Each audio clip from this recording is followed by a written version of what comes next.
بات کرو انگلینڈ والے. ہیلو السلام علیکم جی. علیکم السلام ورحمۃ اللہ. کیسے ہیں شیخ؟ خیریت سے ہیں؟ اللہ تعالیٰ کا احسان ہے, بہت مہربانی آپ کی. سر میں تھوڑا آپ کا ٹائم لوں گا. میں ادھر آپ سے ڈبیٹ یا آپ کہتے ہیں کہ کوئی ڈبیٹ کرنے نہیں آیا بلکہ میں سیکھنے آیا ہوں. میرے چند جی سوالات تھے جی. پہلے تو ہم بھی شیعہ کافر کافر کے ہم نے خود نعرے لکھے ہیں. ایس ایس پی میں تھا میں اس کو زیادہ آپ سمجھ سکتے ہیں کہ ایس ایس پی جو ایک تنظیم تھی اس کے پاس صحابہ میں، تو اسی شروع میں کیا معاویہ نام کو تھا؟ بھی ہم نے بڑی عزت کی. شروع میں تو اے ایس ایس تھا میرا نا, نام انجمن سپاہی صحابہ. جی جی پہلے میں بالکل، تو پھر A S S S S P تھا. بن ہاں, پھر اس کو چینج کر دیا گیا. تم جی لوگوں نے سپاہی صحابہ پاکستان, کیونکہ اے ایس ایس جی کا جی معنی جی غلط نکلتا ہے نا. ایس ایس کا معنی, پھر آپ لوگوں نے بالکل. شرمندگی کی وجہ سے اس کو ایس ایس پی بنا دیا. وہ بھی بولو نا. چلے نہیں، وہ تو ہم نے کر دیا جو بھی کر دیا. وہ تو ابھی تو میں ان سے اللہ معافی دے، میں نے تو برات کا اعلان کر دیا. وہ جو ایک معاویہ کی جھوٹی حدیثیں ہمیں فضائل بنائے جاتے تھے، تو ابھی تو اللہ مغفرت فرمائے مولوی اسحاق صاحب کہ انہوں نے میں جو مطلب ہے بتایا ہے، یا جو انہوں نے معاویہ کے کٹھے چٹے اور اس کے کالے کرتوت کھولے ہیں، تو یقین کریں پہلے تو ہم مولوی اسحاق کے متعلق بھی یہی سوچتے تھے رافضی. بہرحال اللہ تعالیٰ نے ہدایت دی. تو اچھا شیخ، بات یہ کہ معاویہ تک تو بات ٹھیک ہے، ہم مانتے ہیں، میں مانتا ہوں ٹھیک ہے. پر جب آپ بات کرتے ہیں حضرت عمر رضی اللہ عنہ کی یا حضرت ابو بکر صدیق رضی اللہ عنہ کی، چلیں ٹھیک ہے، سیدہ کائنات بی بی سلام اللہ علیہ، میں بالکل ان کو فتح کے معاملے میں بی بی کو حق پہ مانتا ہوں بالکل. اور یہ جو مصنف نے بھی شیبہ میں یہ جو روایت نقل کی ہے سلیم حلالی کی کتاب سے، یہ ایک روایت ہے، اس کو بخاری نے بھی نقل کیا اور مصنف ابن ابی شیبہ نے بھی کیا ہے، اور علامہ شبلی نعمانی نے بھی اس روایت کو ٹھیک آیا ہے. تو مفتی اسحاق صاحب کو ایک دفعہ ہم نے یہی سوال کیا تھا کہ آپ اس روایت کو ٹھیک سمجھتے ہیں؟ انہوں نے یہ کہا تھا کہ یہ نہیں ہو سکا. انجینئر صاحب نے یہی کہا کہ یہ روایت ٹھیک نہیں ہے، کس کیونکہ روایت کی یہ بات ایک کر رہے ہیں بھائی؟ یہ جو بی بی پاک کے جو دروازہ گرانے والی روایت ہے. تو مفتی اسحاق صاحب نے یہ کہا جی کہ یہ روایت ٹھیک نہیں ہے. انجینئر صاحب بھی اس کو ٹھیک نہیں مانتے، کیونکہ وہ کہتے ہیں کہ یہ سلیم حلالی کی ایک کتاب تھی جو اس نے مرنے سے پہلے کسی کو دی تھی اور کہا تھا کہ یہ آگے پہنچا دینا. تو وہ ان کے ہمارے ہاں اہل سنت والجماعت کے ہاں اس کو مجہول قرار دیا گیا، وہ ثقہ نہیں ہے. وہ تو کہاں, وہ اس سے سلیم سے تھوڑا تو نہیں ہے. وہ مصنف ابن ابی شیبہ والی روایت سلیم سے ہے ہی نہیں. وہ سلیم سے نہیں ہے. وہ نہیں, کہاں سلیم سے؟ سلیم کا ذکر ہی نہیں اس میں. وہ بخاری مسلم کے رجال ہے سب. نہیں وہ میں آپ وہ کی بات سمجھ رہا ہوں. وہ دیکھ, جو مولوی اسحاق صاحب کہتے تھے کہ شیعوں کے پاس حضرت زہرا سلام اللہ علیہ کی شہادت کی احادیث صرف سلیم کے ذریعے سے ہے.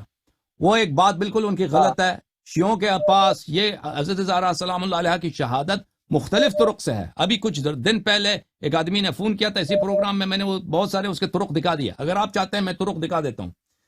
تو اب مولوی اسحاق صاحب کا بات یہ میرے ذہن میں جو ہے وہ یہ نہیں تھا کہ مصنف ابن ابی شیبہ سلیم کی طریق سے ہے. نہیں, مولوی صاحب کا یہ کہنا تھا کہ شیعوں کے پاس, شیعہ کہتے ہیں کہ حضرت زہرا سلام اللہ علیہ شہید ہیں, ان کے پاس صرف ایک ہی کتاب ہے, کتاب سلیم, صرف اس میں ہے, دوسرے میں نہیں ہے. یہ جملہ ان کا غلط ہے. جی جی لیکن جہاں تک مصنف ابن ابی شیبہ کا, اس میں سلیم کا ذکر ہی نہیں ہے بھائی. ہاں چلے, وہ اصل میں یہ جو بخاری میں بھی اس کو کوٹ کیا گیا ہے، تو وہ کہتے ہیں جی کہ یہ جو روایت ہے یہ اس کو ہم صحیح مانتے ہی نہیں ہیں. تو ابھی میرے جیسا بندہ جس بندے کو نہ پتہ ہے جی ہم کدھر جائیں، آپ کی باتیں سنتے ہیں تو جناب زہرا سلام اللہ علیہ ان کی طرف ہے. اب بھائی اپنے اہل سنت کی طرف جاتے ہیں، وہ کہتے ہیں جی ان کی شانیں ہیں، یہ اشرا مبشرہ صحابہ میں سے ہیں، السابقون الاولون میں سے ہیں. تو جہاں رہی بات معاویہ کی، اس پہ تو ہمیں بات کرنا ہی نہیں چاہتا، کیونکہ وہ مجھے پتہ چل چکا ہے. باقی رہی ان کی بات السابقون الاولون میں سے ہیں، اشرا مبشرہ میں سے ہیں، اس کے بعد یہ بڑے خلیفہ رہے ہیں، جناب علی علیہ السلام ان کے پیچھے نماز بھی پڑھتے تھے، ان کے ساتھ تعلقات بھی اچھے تھے. تو ابھی ہم میرے جیسا بندہ کدھر جائے جی؟ کس کی بات مانے؟ آپ کی بات مانے یا ہم دیکھیں میرے بھائی، اہل سنت دیکھیں کی میں بات نے مانے؟ آج کے پروگرام میں بھی مولوی صاحب سے پوچھا تھا، وہ ایسے موضوعات لے کے آتے ہیں نا، ایک ہی حدیث لے کے آتے ہیں کہ وہ حدیث پہ ہمارا اتنا بھروسہ بھی نہیں ہے، وہ کہتے ہیں اس کی صحت ثابت کرو. جو آپ کے مولوی صاحب آ جائے تھے، مولوی وہ کیا نام تھا، منیر عباس صاحب.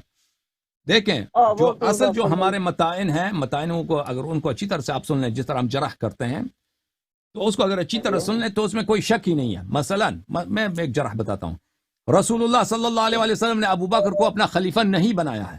اللہ نے ابو بکر کو رسول صلی اللہ علیہ وسلم کا خلیفہ نہیں بنایا ہے، لیکن ابو بکر نے اپنے آپ کو خلیفہ کہلوایا کہ میں خلیفۃ الرسول ہوں، اور اس نے مسلمانوں پہ خلیفۃ الرسول صلی اللہ علیہ وسلم کی حیثیت سے حکومت کی ہے، اور رسول اللہ صلی اللہ علیہ وسلم نے اس کو خلیفت نہیں بنایا. آپ مجھے بتائیں، ومن لم يحكم بما انزل الله فاولئك، خود باقی خود fill in the blanks، باقی خالی جگہ تم پر کرو کہ قرآن میں کیا لکھا ہے کہ ومن لم يحكم بما انزل الله فاولئك هم الفاسقون الظالمون، اور پھر کافرون. اگر یا اس کی خلافت کی دلیل لے کے اگر اللہ اور رسول صلی اللہ علیہ وسلم نے اس کو خلیفہ تعین نہیں کیا ہے، مسلمانوں کا امام نہیں بنایا، تو کس حیثیت سے، کس شرعی دلیل سے وہ اپنے آپ کو خلیفہ کہا کہ میں جانشین رسول ہوں؟ آپ کتابوں میں دیکھیں وہ خط لکھتا تھا مختلف بادشاہوں کو کہ میں خلیفۃ الرسول ہوں، اور پھر یہ کہ وہ مسلمانوں کا حکمران تھا، بادشاہ تھا، خلیفہ تھا، اس میں تو شک ہی نہیں ہے. اس کو اللہ اور رسول نے تو نہیں بنایا، تو پھر اس کی شرعی حیثیت کیا ہے؟ کیا اللہ اور رسول نے فرمایا کہ مسلمانوں کو حق ہے میرے بعد کہ وہ میرے خلیفے کی تعین کریں، حکمران کی؟ یہ تو بالکل نہیں فرمایا. پھر اسی طرح عمر کی باری آتی ہے، عمر خلیفہ تھا یا نہیں تھا؟ عمر خلیفہ تھا، تو کیسے خلیفہ بنا؟ اس کی خلافت کی شرعی حیثیت کیا ہے؟ ہاں، ایک ہے امیر المؤمنین علیہ السلام کہ رسول اللہ صلی اللہ علیہ وسلم نے فرمایا من اطاع علی فقد اطاعنی، جو اس کی طاعت کرے اس نے میری طاعت کی. علی ولی کل مؤمن من بعدی، ہر مومن کا ولی ہے میرے بعد. علی خلیفتی فی کل مؤمن من بعدی. یہ سب آپ کی کتب میں صحیح اسانید کے ساتھ میں حدیث کوٹ کر رہا ہوں، چاہیے تو میں ابھی دکھا دوں. میں بالکل اس بات پہ میں ذاتی طور پہ میرا جو عقیدہ یا ایمان ہے وہ یہی ہے کہ امام علی علیہ السلام کا حق تھا خلیفہ اول، اور میں امام علی علیہ السلام کو افضل مانتا ہوں تمام شیخین سے. پر یہ بات مجھے ہضم نہیں ہوتی کہ جب یہ دروازے والی میں بات سنتا ہوں تو مجھے بھی ہم کس طرف جائیں جی؟ آپ بتائیں، عوام کدھر جائے؟ آپ خود بتائیں.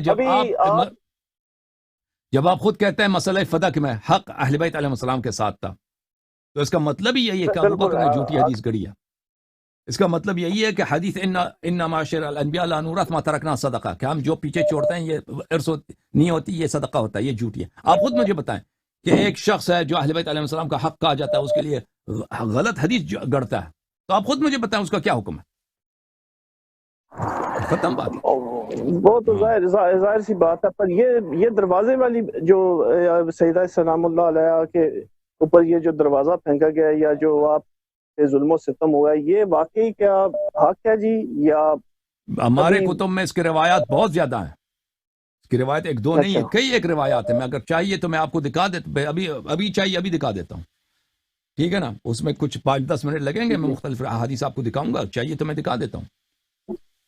آپ کے کتب میں شروع سے میرے بھائی، شروع سے آپ کے محدثین کا یہ رویہ رہا ہے کہ ابو بکر عمر کے اگر کسی حدیث میں ان کا ایسا کام ہو جس میں ان کا ضعف نکالا جائے تو اس کو نقل نہ کرو. اس کو کہتے ہیں الکف عما شجر بین الصحابہ، صحابہ کے اندر جو اختلافی باتیں ہیں ان کو بالکل بیان نہ کرو. تو شروع سے یہ سینسرشپ کا اور سیلف فلٹرنگ کا کہ فلٹر کیا جائے اور سینسر کیا جائے، شروع سے یہ چلتا آ رہا ہے. تو آپ لوگوں کی کتابیں میں یہ احادیث موجود ہیں، لیکن یہ حدیث کم ہے. انصاب الاشراف میں موجود ہے، مصنف ابن ابی شیبہ میں موجود ہے، لیکن بقیہ کتابوں میں مشہور معروف جو کتابیں اس میں نہیں ہے. اس کی وجہ بھی بہت واضح ہے. اس کی وجہ یہ ہے کہ ایسی شروع سے محدثین اس بات کو چھپاتے بھی نہیں ہیں، یعنی اس بات کی طرف فخر سے کہتے ہیں کہ ہم وہ احادیث جو اس میں ابو بکر عمر کی برائیاں ہوں یا کسی بھی صحابی کی بری بات ہو، ہم اس کو نقل نہیں کریں گے. اور اگر کوئی شخص نقل کرتا ہے تو اس کی وہ کیا کرتے ہیں، اس کی تان کرتے ہیں، اس کو وہ متعون بنا لیتے ہیں. تو اس لیے آپ لوگوں کے احادیث صحابہ کی شان میں جو احادیث شیعوں کے ہاں ہیں وہ اس طرح آپ کے ہاں نہیں ہے. اس کی وجہ بہت واضح ہے. اگر کئی سو سال سے علماء خود فلٹرنگ کرتے ہیں، سینسرشپ کرتے ہیں، تو یہ احادیث کم نقل ہوں گے. اور جو علماء نقل کرتے ہیں ان کو تان لگاؤ کہ یہ بھائی کذاب ہے، جھوٹے ہیں، یہ غلط لوگ ہیں، تو ایسے احادیث خود بخود ضعیف ہو جاتی ہیں. کیونکہ جو بھی شخص اس حدیث کو نقل کرے وہ چاہے کتنا اچھا آدمی ہو، کہتے ہیں کہ یہ صحابہ کے خلاف اس نے حدیث نقل کی، اچھا آدمی نہیں ہے، تو تاریخ میں وہ مطعون ہو جاتا ہے۔ تو آپ کے ہاں یہ حدیث امیر المؤمنین علیہ الصلوۃ والسلام کے گھر پہ آگ لے کے جانا، یہ صحیح سند کے ساتھ کہ آگ لے کے آیا عمر نے، یہ صحیح سند کے ساتھ انصاب الاشراف میں ثابت ہے۔ پھر وہ لکڑ لے کے آیا ہے، یہ بھی صحیح سند کے ساتھ ثابت ہے انصاب الاشراف میں۔ پھر مصنف ابن ابی شیبہ میں ہے کہ اس نے قسم کھایا ہے کہ اگر یہ لوگ دوبارہ آپ کے گھر میں جمع ہو جائیں تو میں اس گھر کو آگ لگا دوں گا، یہ بھی ثابت ہے۔ لیکن اس سے مزید آپ لوگوں کی کتاب میں نہیں ہے کہ وہ پھر اس نے واقعا آگ بھی لگایا یعنی حملہ نہیں کیا۔ لیکن ہماری کتابوں میں یہ ہے کہ مثلا زبیر کے ساتھ ہاتھ پائی ہوئی ہے، طلحہ کے ساتھ وہاں پہ ہاتھ پائی، اس سے تلوار چین کے اس کو مارا ہے ان لوگوں نے، کیونکہ طلحہ زبیر جو تھے یہ شروع میں وہ مخالف تھے ابو بکر کے بیعت کے، تو یہ آپ لوگوں کی کتابوں میں ہے۔ لیکن ہماری کتابوں میں وہ اس سے زیادہ منقول ہے کہ لکڑ بھی لے کے آئے تھے، آگ بھی لے کے آئے تھے، اور انہوں نے حملہ بھی کیا تھا گھر پر، ٹھیک ہے نا۔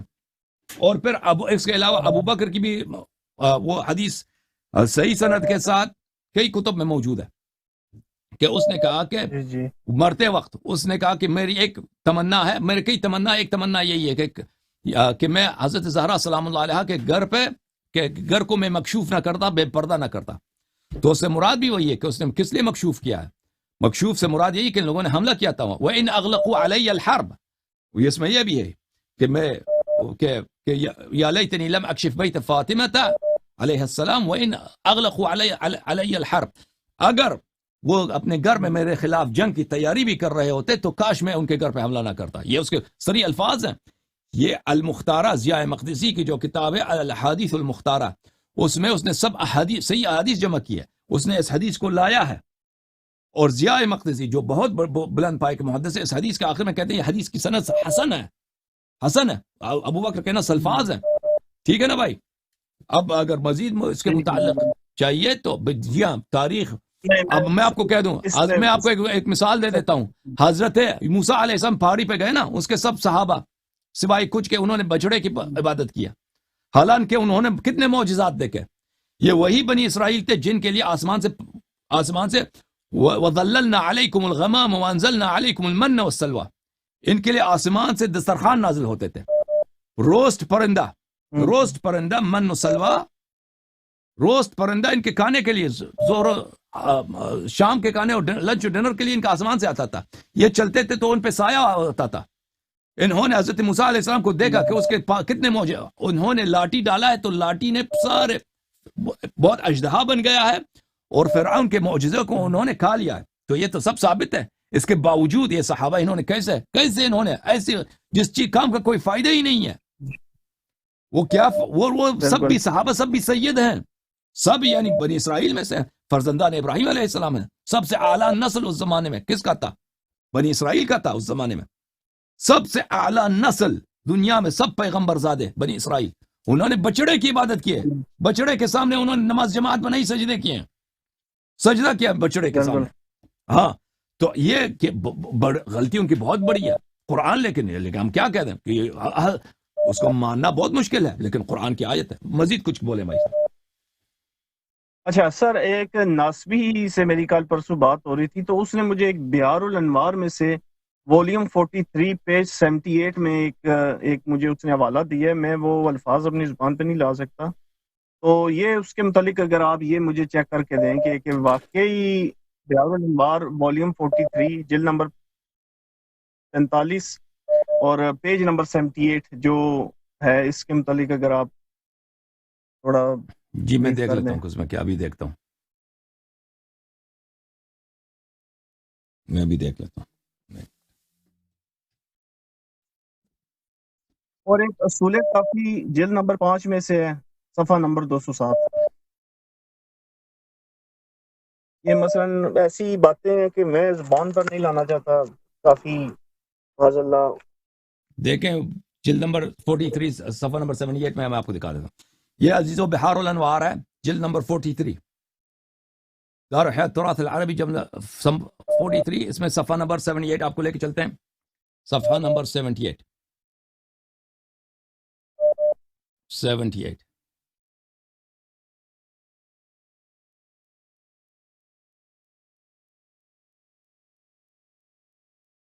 یہ بھائی صفحہ نمبر 77 ہے، حدیث یہاں پہ حدیث نمبر 64 یہاں سے شروع ہوتی ہے بھلے کہ حضرت زہرا سلام اللہ علیہا کو بیماری تھی، ان کو کوئی جسم میں کوئی مشکل تھا، تو رسول پاک صلی اللہ علیہ وآلہ وسلم ان سے ملنے آئے، ان کے پاس بیٹھے، انہوں نے کہا کہ مجھے کھانا چاہیے، تو رسول اللہ صلی اللہ علیہ وآلہ وسلم نے طاقچے کی طرف دیکھا، وہاں پہ کچھ کشمش تھے اور کچھ کھانے تھے اور انگور ہے،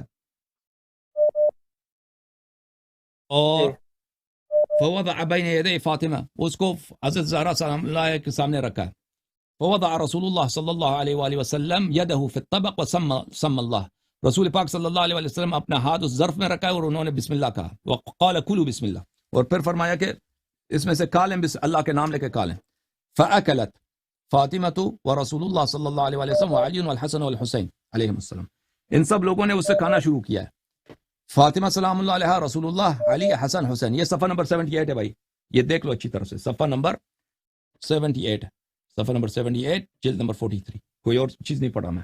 اچھا، اسی کھانے کے حالت میں تھے کہ ایک سائل آیا دروازے پر، اس نے کہا السلام علیکم اطعمونا مما رزقکم اللہ، اس نے کہا کہ ہمیں کھانا دے دو اللہ کے نام پر، تو رسول اللہ صلی اللہ علیہ وسلم نے کہا اخسا، چلے جاؤ یہاں سے، فقالت فاطمہ یا رسول اللہ ما هكذا تقول للمسکین، رسول اللہ صلی اللہ علیہ وسلم نے سے عرض کیا زہرا سلام اللہ علیہ نے کہ آپ یہ مسکین، یہ جو ہے غریب آدمی سے آپ اس طرح کیوں کہہ رہے ہیں، تو اس نے کہا فقال النبی صلی اللہ علیہ وآلہ وسلم انه شیطان، یہ شیطان ہے جو دروازے پہ آیا، وان جبرائیل جاءکم بهذا الطعام من الجنہ، جبرائیل یہ طعام جنت سے لے کے آیا تھا، یہ جو انگور اور کشمش وغیرہ ہے، فاراد الشیطان ان یصیب منه ما كان ينبغي ذلك ينبغي له، اور یہ شیطان جو تھا وہ جنت کے کھانے سے کھانا چاہ رہا تھا تو اس کے لیے حرام ہے، اس لیے میں نے کہا اخسا، میں نے کہا کہ دور ہو جا، دفع ہو جائے یہاں سے۔ اچھا، وان حذیفہ نے کہا کان النبی صلی اللہ علیہ وسلم لا ينام حتى يقبل عرض وجنة فاطمة او بين ثدييها، کہ رسول اللہ صلی اللہ علیہ وسلم اس وقت تک نہیں سوتے تھے، وجنہ اس کو بولتے ہیں، وجنتین اس کو، کہ اپنی بیٹی کا یہ کیا ہے وجنہ، وہ بوسہ نہ دیتے یا بین ثدییہا، یا ان کے سینے پہ بوسہ نہ دیں، ان کے چھاتی پہ بوسہ دیتے، وہ سو جاتے تھے۔ اب یہ جو حذیفہ کی حدیث ہے ان حذیفہ، یہ شیعوں کی حدیث نہیں ہے، حذیفہ سے جو ہمارے صحابہ سے جو روایت آتے ہیں وہ ہمارے روایت نہیں ہوتے اہل بیت علیہ السلام کے، ہمارے علماء اپنے کتب میں کچھ روایت داخل کرتے ہیں مخالفین کے کتب سے، تو اس میں یہ ہے۔ دوسری جو حدیث ہے ان جعفر بن محمد قال رسول اللہ صلی اللہ علیہ وسلم لا ينام حتى يضع وجهه الكريم بين ثديي فاطمہ، رسول اللہ صلی اللہ علیہ وسلم اس وقت تک نہیں سوتے تھے کہ وہ حضرت زہرا سلام اللہ علیہ کو آغوش میں لیتے اور اپنا سر مبارک ان کے چھاتی پہ رکھتے۔ تو یہ جو ہے نا، اس میں سے بعض لوگ اس کو تانا بناتے ہیں کہ کیسے ہو سکتا ہے، تو یہ ایک باپ کے لیے ایک بوڑھا باپ ہے، اس کو اپنی بیٹی سے پیار ہے، محبت ہے، تو اس میں کوئی غلط بات نہیں ہے کہ ایک باپ ہے وہ بھی معصوم ہے، بیٹی بھی معصوم ہے کہ وہ یعنی اتنی پیار ہے، سونے سے پہلے آ کے ان سے ملتے اور ان کو چھاتی لگاتے یا اپنا چہرہ ان کے سینے پہ لگا دیتے، اس میں کوئی حرمت نہیں ہے، نہ شرعن تو کوئی حرمت نہیں ہے، کیونکہ باپ بیٹے تو باپ اور بیٹی محرم ہوتے ہیں، وہ ایک دوسرے کو لمس کر سکتے ہیں، ٹچ کر سکتے ہیں۔ اب سر کو سینے پہ رکھنا، یہ اس میں کوئی مشکل نہیں ہے، اس میں کوئی شاید اسی کو انہوں نے آپ کے لیے کوئی اس کو بنا کے بھیجا ہے کہ یہ دیکھیں کہ شیعہ اس کی بے حرمتی کرتے ہیں، جی بالکل ایسے، یہ بے حرمتی نہیں ہے، یہ ایک محبت ہے، ایک بوڑھا باپ ہے۔ رسول اللہ صلی اللہ علیہ وسلم جب مدینے آئے تھے تو ان کی عمر 53 سال تھی، اس کے 2 سال بعد حضرت زہرا سلام اللہ علیہ کی وہ شادی ہو گئی، 55 سال اس کی عمر تھے، بیٹی بھی چھوٹی عمر میں شادی کی حضرت زہرا سلام اللہ علیہ، 9 سال ان کی عمر تھی، شادی کرا دی۔ تو اگر اس عمر میں باپ کو پیار ہے، باپ معصوم ہے، سید انبیاء ہے، بیٹی سیدۃ النساء العالمین، ان سے محبت کرے، اور حدیث میں بہت ہے کہ رسول اللہ صلی اللہ علیہ وسلم جب جنت کے خوشبو کے وہ مشتاق ہوتے تھے، اشتیاق ہوتی تھی، تو حضرت زہرا سلام اللہ علیہ کو یاد کرتے تھے اور ان کی بو سے جنت کی یاد آتی تھی۔ تو اگر اس طرح کا ہو، یہ اس میں کوئی اشکال نہیں، مگر یہ کسی دل کے کوئی شخص اس کو بہانہ بنا دے، یعنی اس کو ہاں بہانہ بنا دے، تو بہانہ بنا سکتے ہیں، لیکن اس میں بالکل ایسی کوئی بات نہیں ہے۔ اب اگر میری کوئی دنیا میں بیٹی نہیں ہے، اگر میری بیٹی ہوتی تو میں خود اپنی بیٹی کو آغوش بھی لگا دیتا میں اس کو گود میں بھی لگا دیتا، اس کو چومتا بھی، اس میں کوئی ایسی بات نہیں ہے۔ اگر بیٹی بڑی ہو گئی ہے تو بڑی جوان بیٹی کو باپ جو بوڑھا ہے اس کو آغوش میں لے لے، یعنی گلہ لگا دے، اس میں کوئی حرمت نہیں ہے بھائی، نہ شرعن حرمت ہے اور نہ شریعت میں تو کوئی حرمت نہیں ہے، عرف میں بھی اس کی کوئی قبح نہیں ہے۔ اچھا، پھر آپ نے کہا کافی میں کون سی جلد ہے؟ اصول کافی جلد نمبر 5 ہے جی، صفحہ نمبر 207 ہے۔